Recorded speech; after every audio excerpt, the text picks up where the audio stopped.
Have you ever felt like you're just, chasing a million different things? Yeah. You end up catching, well, none of them. Oh, absolutely. It's super common. There's actually an old Russian proverb about it, something like, if you chase two rabbits, you won't catch either one. Right. And we often think, okay, more effort, more directions, that equals more success. But what if? Mm-hmm. What if the secret is actually simpler, like doing less? Exactly. What if it's about doing just one thing really, really well? Kind of like that character Curly in City Slickers. Remember, he holds up one finger and goes, the secret of life, this one thing. Yeah, you stick to that and everything else don't mean, well, Yeah.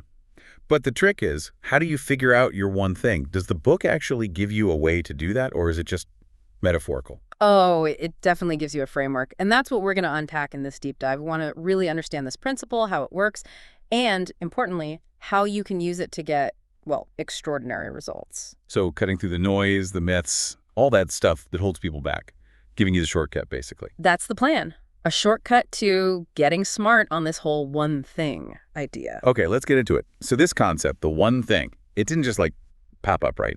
It came from the author's own experience. Yeah, a really intense aha moment. He built this big, successful company aiming for, international reach, but then, bam, hit a wall. Everything started falling apart. Pretty much. His life, his business, he felt like he was failing big time. Ouch. Been there.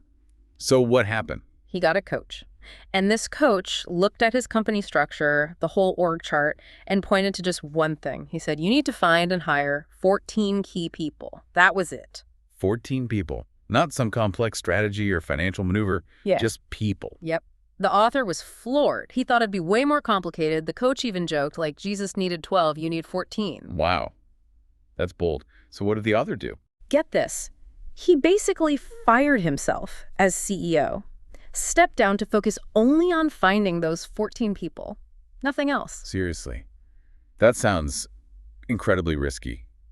Did it work? Amazingly, yes. Within 3 years, the company started this insane growth spurt, like 40% year over year for almost a decade. They went from regional to international. Extraordinary results. That's incredible. So stepping back allowed him to leap forward.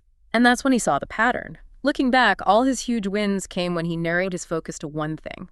When his focus was scattered, so were the results. So the big insight was, go small. Exactly, go small, which feels totally backward, right? We're always told to diversify, juggle more things. Totally. Don't put all your eggs in one basket. But this says, no, put them all in one basket and watch that basket. Going small means ignoring all the stuff you could do and focusing only on what you should do. Because not everything matters equally. Find the most important thing. Right. And the narrower you can make your focus, the bigger the results. It actually simplifies things. Okay, that makes sense. And this connects to the domino effect, yeah. Absolutely. Life doesn't line things up for you. Successful people figure out the lead domino, their one thing, and pour all their energy into knocking that one over. Knowing it'll trigger a chain reaction, knocking down the others. That's the core idea. Find the lead domino, focus, push. Principle recap 1 then.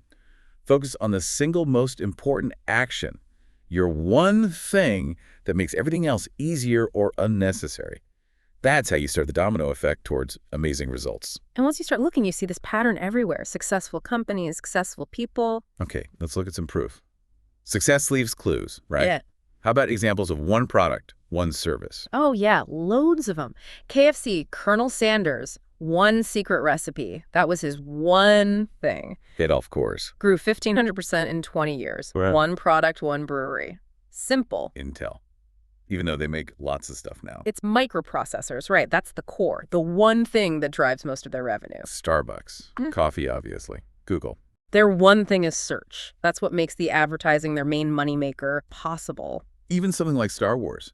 The merchandise makes billions, way more than the movies initially. But the movies are the one thing. Without the movies, there are no toys, no games, none of that $10 billion in merch. And Apple. They're like the masters of this, evolving their one thing. Totally. Macs, then iMacs, iTunes, the iPod, the iPhone. Each time, focusing on one core product creates this halo effect, pulling people into their whole ecosystem. It's a brilliant strategy.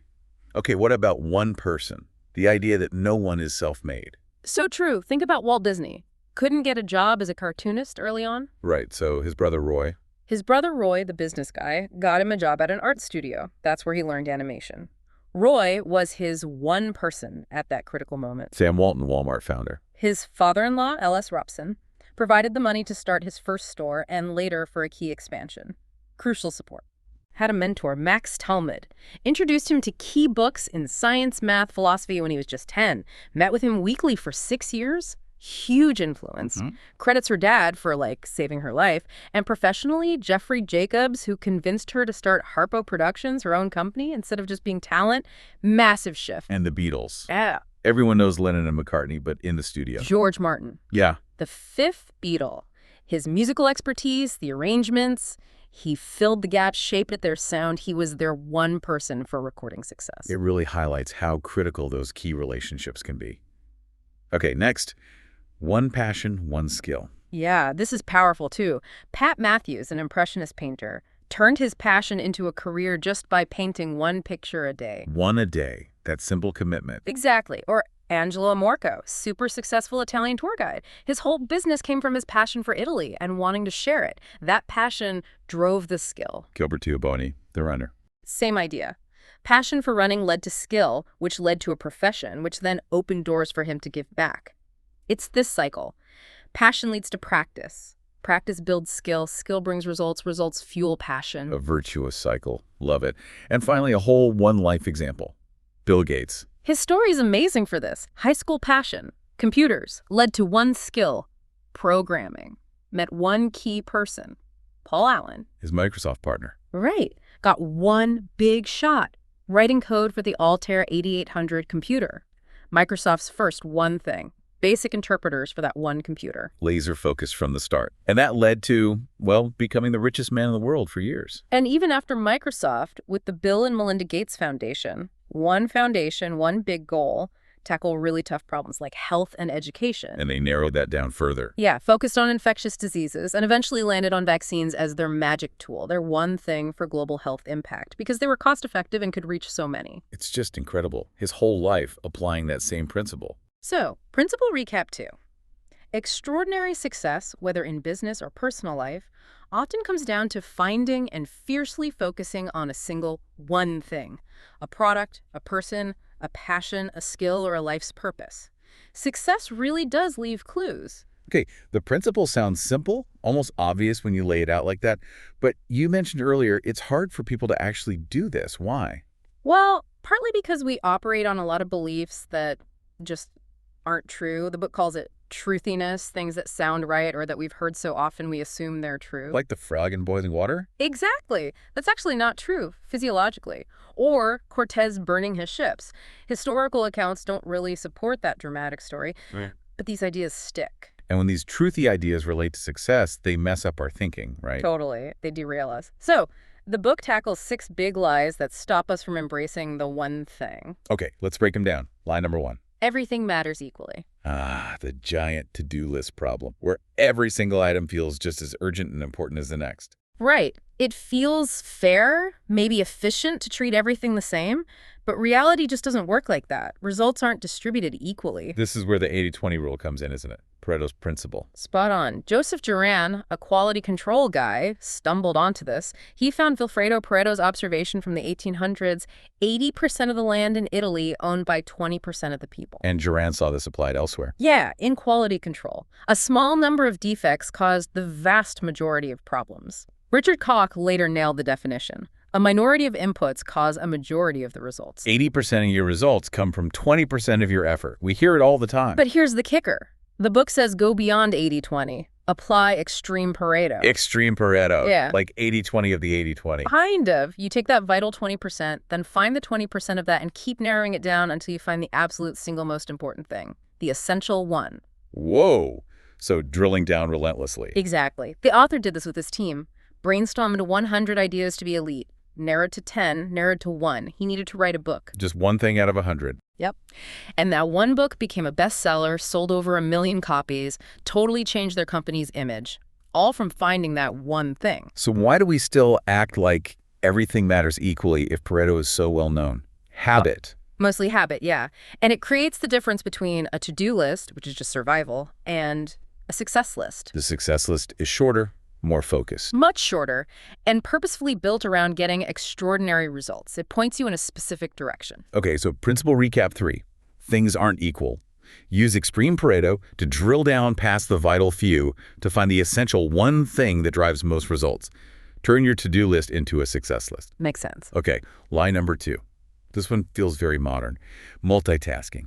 The idea that juggling a bunch of things at once makes you super productive. Oh yeah, the ultimate productivity myth. And it is just that, a myth. There's solid research on this. Clifford Nass at Stanford set out to prove multitaskers were better. And what did he find? The complete opposite. He said multitaskers were just lousy at everything. They couldn't filter out irrelevant information, couldn't manage their memory well.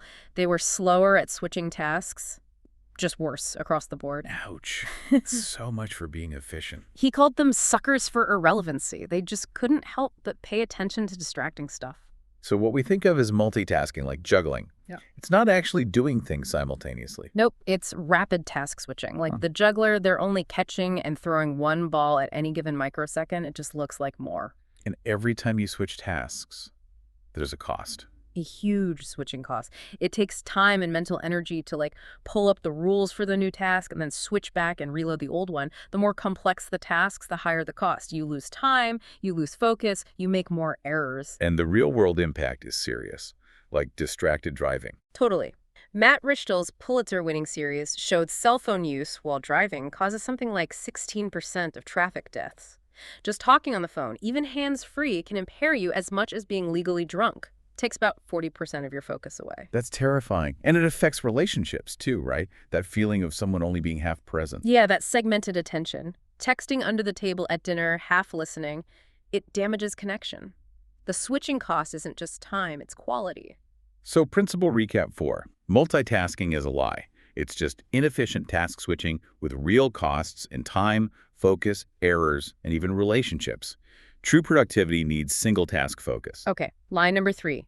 The idea you need a disciplined life. Meaning, successful people are just like discipline machines, always making the right choice, always motivated. Sounds exhausting. It is exhausting, and thankfully it's not true. Success isn't about having superhuman, 24/7 discipline. So what is it about? It's about using the discipline you already have more strategically. Success is actually a sprint of discipline, just long enough to build a habit. A habit takes over. Exactly. You use discipline to install the habit, and then the habit runs on autopilot, requiring much less willpower. When you see disciplined people, you're mostly seeing people with good habits. Like Michael Phelps, all those Olympic golds. Right. It wasn't because he was perfectly disciplined in every area of his life. It was because he built incredibly powerful habits around his swimming, his one thing. He applied discipline there consistently until it became automatic. So the discipline is targeted, not spread thin everywhere. Precisely. And the payoff of building the right habit is huge. It simplifies things. You don't have to think about it constantly. How long does that sprint of discipline need to last? Is it really just 21 days? The 21-day myth. No, actual research from University College London found it takes an average of 66 days for a new behavior to become automatic. 66 days, okay. That's longer, but still doable. It's not forever. Right. And the range was wide, like 18 to 254 days, depending on the person and the habit. But 66 is the average target. And there's a bonus, right? The halo effect. Yeah. Research showed that when people successfully formed one good habit, like exercise, other positive changes often followed automatically. Less stress, better eating, less impulsive spending. Wow, so one good habit can ripple outwards. Exactly. Principle recap 5. Success isn't about endless discipline. It's about applying enough discipline for about 66 days to build the right habit. Once formed, habits make life easier and can spark other positive changes. Okay, next lie. This one's related to discipline. Willpower is always on will call. Like it's an unlimited resource you can just summon whenever. Wouldn't that be nice? But yeah, total lie. Willpower is finite. It's a limited resource. It runs out, like a muscle getting tired. Pretty much. Think of it like a phone battery. It starts full in the morning, assuming you slept well, and drains throughout the day as you use it. The Stanford marshmallow test showed this, didn't it? The kids who could resist the marshmallow. Wait for the second one. Yeah, Walter Mischel found they had much better life outcomes years later. Higher SAT scores, better stress management, lower obesity rates. That ability to exert willpower to delay gratification was huge. So willpower is tied to brain function. Definitely. Especially the prefrontal cortex focus, impulse control, decision-making. It's an energy hog. When your body's resources are low, the brain, especially that part, gets shortchanged. Is that why sugary drinks sometimes seem to help focus? There's science behind that. A 2007 study showed that tasks requiring willpower lowered blood glucose levels. Giving people a sugary drink replenished that glucose and significantly improved performance on a subsequent willpower task compared to a placebo. Willpower literally runs on fuel. Whoa. Okay. So when your willpower battery is low, you make worse decisions. You tend to revert to your default settings. There was that incredible study on Israeli parole judges. Oh, yeah, I remember reading about this. Their decisions changed throughout the day. Drastically. Favorable parole decisions peaked early in the morning and right after food breaks, around 65% approval. But as the session wore on, approvals dropped steadily, hitting near zero just before the next break. So when they were mentally tired, low on willpower, their default was just no. Exactly. It was easier than making a complex, effortful decision. It shows how much willpower depletion affects choices. What kind of things drain our willpower battery the fastest? Lots of things. Trying to stick to new behaviors, filtering distractions, resisting temptations, suppressing emotions, taking tests, trying to impress people, dealing with fear, doing stuff you hate, choosing long-term rewards over immediate ones. It all takes a toll.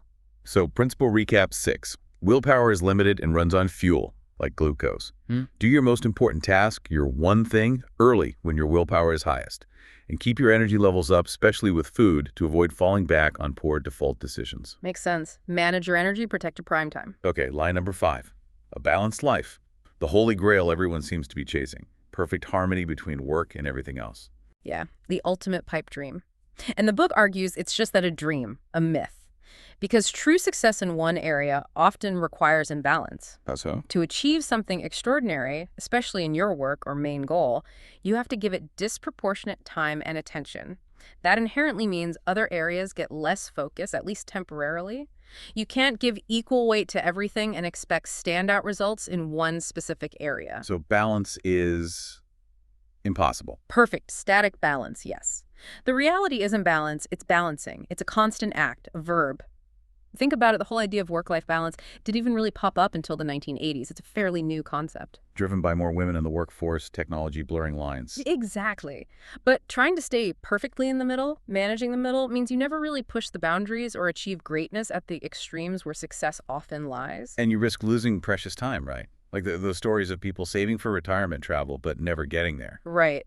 Time is the one thing you can't get back. Yeah. Missed moments with family, health neglected, those have real costs. So, if balance is a myth, what's the alternative? You mentioned balancing. The book calls it counterbalancing. Think of a ballerina on point. She looks perfectly balanced, still, but really, her feet and ankles are making constant, tiny, rapid adjustments to maintain that position. So it looks like balance, but it's actually dynamic adjustment. Exactly. Applied to life, you mentally separate things into, say, a work bucket and a personal life bucket. Okay. In your work bucket, you need to go out of balance. Give disproportionate time to your one thing to achieve mastery and big results, except that other work stuff might slide a bit. But the personal life bucket. That needs constant counterbalancing. You have multiple important areas: family, health, friends, integrity. Okay. These are like James Patterson's glass balls. Right. Work is a rubber ball, it bounces back if dropped. But family, health, friends, integrity. Those are glass. Drop them and they shatter or get damaged permanently. So in your personal life, you're constantly making small adjustments to ensure none of those glass balls get dropped. You can't neglect them for long. You have to give them sufficient attention, even while you're going hard on your one thing at work. And ignoring this has real health consequences too, like that study on long work hours and heart disease. Absolutely. Counterbalancing is crucial for long-term well-being. Principle recap 7. Perfect balance is a lie. Aim for counterbalancing instead. Go purposefully out of balance towards your one thing at work, but constantly adjust to keep your critical personal glass balls safely in the air. Okay, the final lie. Number 6. Big is bad. This is the fear that chasing really big goals is just too much, too complicated, too stressful. It'll ruin your health, take all your time, leads to thinking small. Megaphobia, the book calls it. I think a lot of people feel this. Aiming too high seems dangerous or overwhelming. But why is this a lie? Because you genuinely don't know your limits. Nobody does. So worrying about hitting some ceiling before you even start is pointless. Thinking small restricts you, but thinking big is like leap of possibility. It frees you up to ask different questions, try different things. And we see examples of people thinking big and achieving huge things all the time. Definitely. Candace Lightner, starting MADD after her daughter died, saving hundreds of thousands of lives. Ryan Hurljack, a 6-year-old wanting to bring clean water to Africa. Now his foundation has helped over 750,000 people. Derek Kayongo, starting the Global Soap Project. It's collecting and recycling hotel soap, but having a massive impact on hygiene and child mortality. These people didn't let the size of the problem stop them. They thought big. And the book makes another point. On the journey to achieving big things, you grow. Yes, you have to. To reach a big goal, you need to develop new skills, new thinking, new relationships. By the time you get there, you're literally a bigger person capable of handling it. Like the Apple team recruited for the secret project that became the iPhone. They were told it would be hard, but they'd grow and achieve something memorable. Exactly. They grew into the challenge. So how do we cultivate this think big mindset effectively? 3 key ideas. 1, think big and specific. Big goals give you motivation. Specific goals give you direction. Makes sense.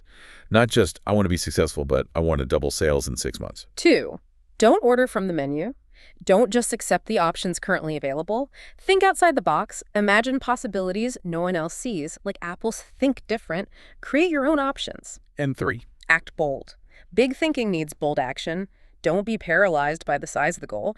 And don't fear failure. See it as learning, part of the growth process.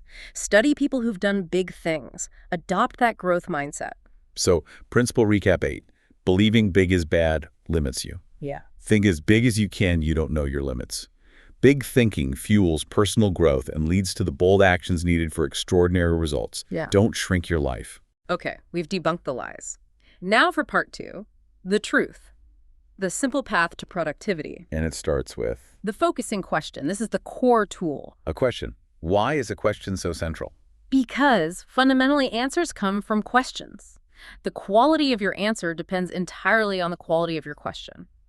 Thinkers like Voltaire, Bacon, Gandhi all said variations of this great questions lead to great answers. It reminds me of Andrew Carnegie's advice. Right. Put all your eggs in one basket and then watch that basket. Concentrate everything. Yeah. The focusing question helps you figure out which basket and how to watch it. It directs your concentration. Precisely. There's that poem, My Wage, by J.B. Rittenhouse. The ending is powerful. Any wage I had asked of life, life would have willingly paid.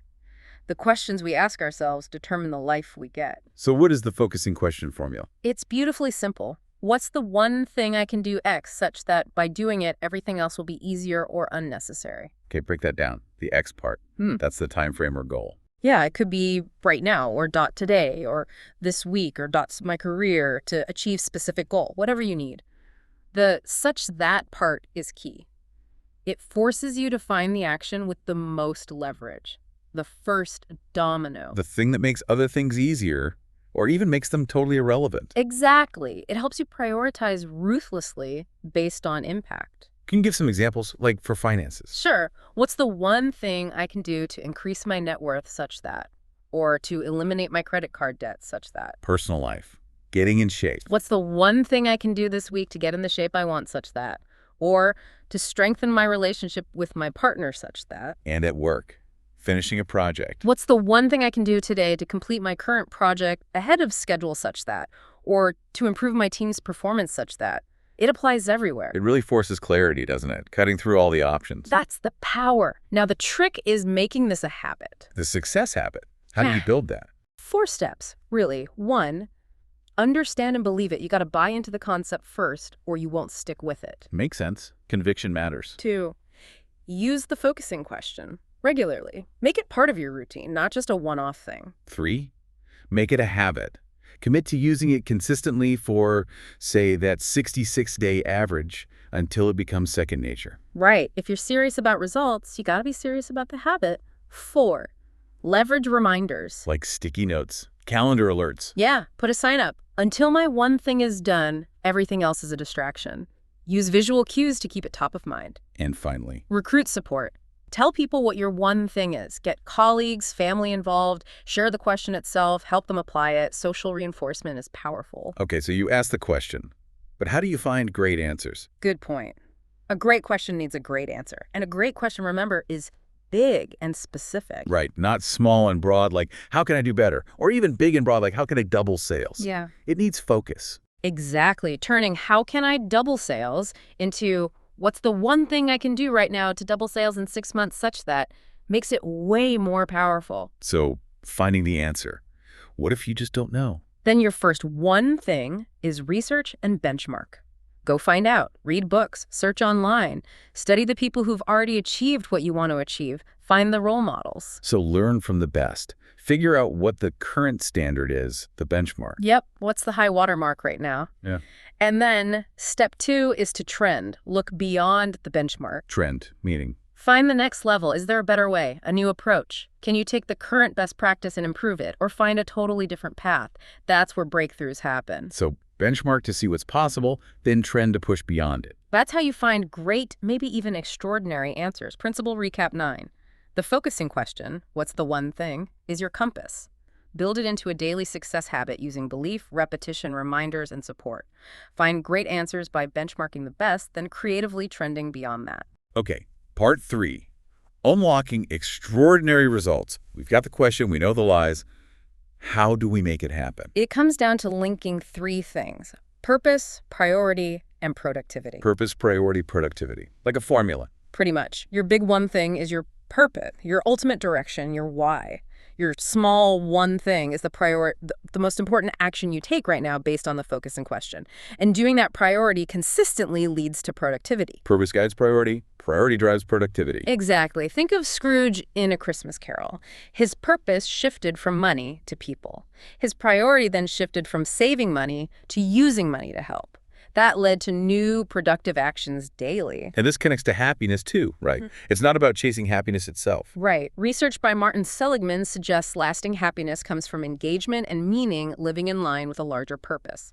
Purpose gives you strength, clarity, conviction, resilience. So finding your purpose, your big why, is foundational. What if someone feels lost, doesn't know their purpose? The advice is simple. Just pick a direction. Write down something you want to accomplish. Think about how you might do it. Start there. You can always adjust your purpose later as you learn and grow. The key is to have some direction. Okay, so you have a purpose. Then you need to live by priority. Which goes back to Alice and the Treasure Cat. If you don't know where you're going, any road will do. Purpose tells you where you're going. Priority tells you the immediate step. And remember, priority was originally singular, meaning the first thing. Yes. The idea of plural priorities is relatively new. For extraordinary results, you need one priority at a time. How do you connect that big purpose to the right now priority? Through goal setting to the now. It's like those Russian nesting dolls. Your ultimate someday goal, purpose, contains your 5-year goal, which contains your 1-year goal, monthly, weekly, daily, all the way down to your one thing right now. So you work backward from the future goal to figure out the very next step. Exactly. It connects the future vision to present action. This helps fight hyperbolic discounting, our tendency to prefer small, immediate rewards over larger future ones. That present bias that keeps us stuck. Right.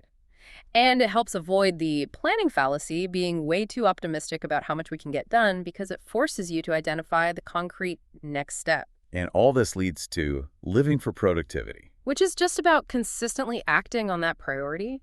If time is money, productivity is the measure of how well you're investing your time. The most successful people are the most productive on their one thing. So principle recap 10. Build extraordinary results on purpose, your big why, priority, identified via goal setting to the now, and productivity, acting on that priority. Connect today's action to your ultimate vision. Okay, so how do you ensure that productivity actually happens? You need time blocking in action. Blocking out specific time just for your one thing. Yes, and being ruthless about protecting it. This isn't just scheduling, it's making an appointment with yourself for your most important work and treating it as unbreakable. Working on event time, not clock time, meaning you work until the task is done, not just until the time slot ends. Ideally, yes, especially for crucial tasks, or at least committing to a significant focused block. Stephen King, for instance, he blocks 4 hours every morning for writing. Non-negotiable. Is that because he's Stephen King, or is he Stephen King because he does that? Exactly. It's the habit that enables the results. 4 hours is often cited as a good target for deep work or mastery in a field. There was that story about the executive assistant who started time blocking. Right.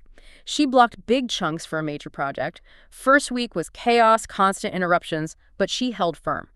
Within a week, people adapted. They learned not to bother her during her block time. Her productivity shot up. It only took a week for people to adjust. That's encouraging. And Jerry Seinfeld's method. Don't break the chain. Mark an X on a calendar every day. You do your one thing for him, writing jokes. The visual chain creates momentum. You don't want to break it. Simple, but effective. Okay, so the key is protecting those time blocks. How? First, say no. Yep. Treat the time block like an unbreakable appointment with your most important client, which is arguably your future self. Practice saying, sorry, I have a commitment then. What if saying no feels too harsh, or you genuinely want to help? Then leverage your yeses. Find ways to help that don't derail your one thing time. Create an FAQ, record a short training video, schedule specific office hours for questions, batch the interruptions. Smart. And what about thoughts or other tasks that pop into your head during the block? Brain dump. Keep a notepad handy. Jot down the distracting thought or task, then immediately get back to your one thing. Deal with the list later. Don't let it break your focus. Principle Recap 11. Maximize productivity by time blocking your one thing daily. Aim for 4 hours if possible. Treat blocks as sacred, say no to distractions, manage other requests strategically, and use a brain dump to stay focused. Okay, to really make this work long-term, there are 3 commitments needed for extraordinary results. Commitment number 1. Mastery. Accepting that becoming truly great at your one thing is a lifelong journey. Continuous learning, practice, refining the fundamentals. Like the 10,000-hour rule idea. Exactly, stemming from K. Anders Ericsson's research. Elite performers, like musicians, rack up around 10,000 hours of deliberate practice focus, pushing boundaries, often guided. It's not just putting in time, it's quality time. So roughly 3 to 4 hours of focused work daily, compounded over years. Pretty much. As the book says, time on a task over time eventually beats talent every time. Think of Jigoro Kano, judo founder, asking to be buried in his white belt, symbolizing mastery as a path, not a destination. Commitment 2. Move from E to P, from entrepreneurial to purposeful. Explain that. Entrepreneurial approaches. Doing the best you can do based on your current skills and energy. It's natural, enthusiastic, but often hits a ceiling. You plateau. And purposeful. Doing it the best it can be done. This means actively seeking out better models, systems, skills, relationships. Using the focusing question to find new ways, even if they feel unnatural at first. Constantly pushing beyond your current capabilities towards the optimal approach. So it's about seeking the best possible way, not just your best way right now. Exactly. A higher standard focused on growth. And commitment 3. Accountability. Taking ownership of your results and progress. How important is external accountability here, like having a partner or coach? Hugely important. Gail Matthews' research showed writing down goals and sharing progress with an accountability partner significantly boosts success rates. And Erickson found that elite performers consistently seek out coaches for supervised practice. That outside perspective and push. It keeps you honest, challenges you, helps you see blind spots. Essential for high performance. Principle Recap 12. Extraordinary results demand commitment to 1. Mastery via deliberate practice. 2. Moving from E, your best, to P, the best possible approach. And 3. Accountability through partners or coaches. Okay, even with the best intentions and commitments, things can go wrong. The book talks about the 4 thieves of productivity. Yeah, the things that sneakily rob you of your focus and derail your one thing time. That Good Samaritan experiment is a stark reminder. The seminary students, too, rush to help someone in need. Right. If even they could lose focus on core values due to time pressure, anyone can fall prey to these thieves. So, thief number 1. The inability to say no. We touched on this with time blocking. If you can't say no to interruptions, requests, distractions, your one thing time vanishes. Got to protect that focus. Use those strategies. Yeah. Redirect, offer alternatives, leverage your yeses. Exactly. Thief number 2, fear of chaos. Meaning, when you focus intensely on one thing, other things might get messy. Absolutely. It's almost inevitable. Focusing hard on work might mean the house gets messier, emails pile up, other projects lag slightly. Pursuing greatness often invites chaos in other areas. As Francis Ford Coppola said, anything you build on a large scale Yeah. invites chaos. So don't fear it. Accept it as part of the process, and then manage it strategically. Maybe you need to adjust where or when you do your time block, get help from others, trade off tasks, adapt. Don't let the fear stop you. Thief number 3, poor health habits. The silent productivity killer. Sacrificing sleep, nutrition, exercise to get more done is totally counterproductive. You're draining your energy, your willpower fuel tank. So you need an energy plan. Yes, the book suggests a daily plan. Meditate, pray for spiritual energy. Eat right, exercise, sleep for physical energy. Connect with loved ones for emotional energy. Plan and calendar for mental energy. And time block your one thing for business energy. Invest time early in the day to energize yourself for the day. Exactly. It fuels everything else. And the final thief, number 4.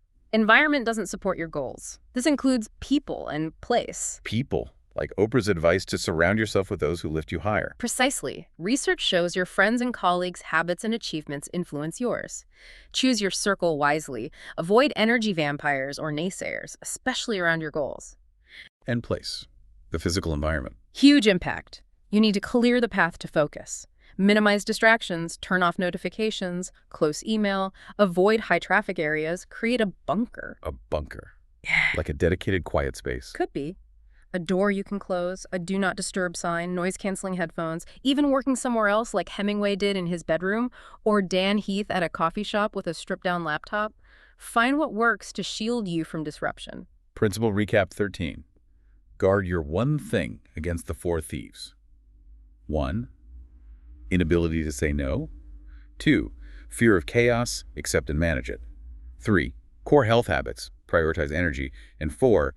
Unsupportive environment, curate your people and place. Okay, let's wrap this up. The big takeaway message. Think big, go small. Right. Challenge yourself. Think really big about what you want. Multiply your income goal, your fitness goal, whatever it is. Push past what feels comfortable. Because you don't know your limits. Exactly. But then to achieve that big vision, you have to go small. Use the focusing question to find the single most important thing you need to do right now. Like planting an orchard. You think big, the whole orchard, but you start by planting one small tree correctly. Perfect analogy. Your life is like that. Start small with the one thing, but keep the big vision in mind. And this takes faith, right? Like the Cherokee story, the 2 wolves inside us. Fear and faith. The one you feed is the one that wins. Choosing faith, believing in the process, leads to action. Fear leads to inaction and regret. Which brings us to the ultimate goal. Living a life of no regrets. Imagine looking back from age 80. What advice would your future self give you? Probably something like, live fully, live with purpose, don't hold back, give it your all. Minimize future regrets by acting on what matters most now. And remember, success is an inside job. That beautiful story of the father, the son, and the world puzzle. The son solves it quickly by focusing on the picture of the man on the back. When I put the man together, the world just fell into place. It's a powerful metaphor. When you get yourself aligned with purpose, priority, and productivity on your one thing, your world starts to make sense. The extraordinary becomes possible. You are the first domino. Fantastic. Let's do a lightning round recap of all the principles for everyone listening. Okay, the one thing. Focus on the single action that makes everything else easier or unnecessary. Domino effect. Success leaves clues. Look for the pattern of singular focus in successful people and businesses. Lie 1. Everything matters equally. Not true. Use extreme Pareto to find the essential one. Lie 2. Multitasking. It's ineffective task switching. Focus on one thing. Lie 3. A disciplined life. Use discipline strategically, 66 days, to build habits. Lie 4. Willpower on will call. It's limited and needs fuel. Do your one thing early. Lie 5. A balanced life. Myth. Practice counterbalancing instead. Focus at work. Manage personal glass balls. Lie 6. Big is bad. Think big. You grow into your goals. Don't fear failure. The focusing question, what's the one thing I can do? Such that. Your core tool. The success habit. Make the focusing question routine. Benchmark and trend for answers. Purpose, priority, productivity. The formula. Big why guides, now action. Time blocking. Dedicate and protect time, for example, 4 hours, for your one thing. 3 commitments. Mastery, practice, E2P, best possible way. Accountability, coaches, partners. 4 thieves. Guard against inability to say no, fear of chaos, poor health habits, unsupportive environment. Amazing.